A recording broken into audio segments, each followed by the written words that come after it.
Now, you're a two-sport athlete here at Muhlenberg. So aside from basketball, you had your first meet indoor track and field. Tell us about that. Yeah, it was always an option for me.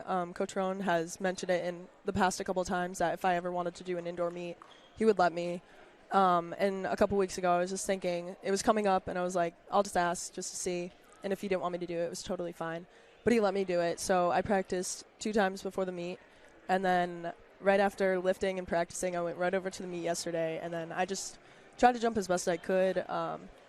Qualifying for conference was only 4.4, and I've jumped 5.4 before. So I was pretty confident that I could do that. But I wasn't really knowing, or like I had no clue that I would qualify for regionals on my first meet. I was going to say you've had the best mark in the Centennial Conference this year with, as you mentioned, almost no practice. Just how tough is it as a freshman here at Muhlenberg trying to balance, of course, the academics with playing basketball, and then you add on another sport as well? How tough is that?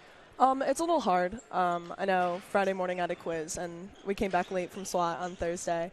So I just really use my time that I have open for just studying and homework. I try not to slack off. I try to get things done before they're weeks before they're due, or if I know about it, I try to do it ahead of time so that I don't fall behind or anything.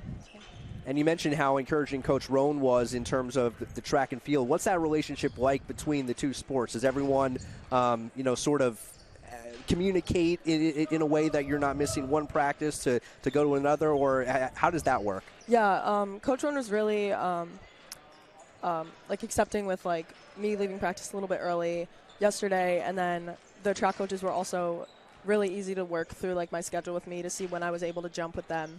And luckily, the 2 times they were practicing, it just worked out with my schedule that I would be available, and I didn't have to miss any basketball or anything. So now, once the winter season is over and the hoops are done, you'll concentrate full-time on track and field in the spring, right? Yeah, I will. I'm still going to focus a little bit on basketball, too. Just do what I can when I can.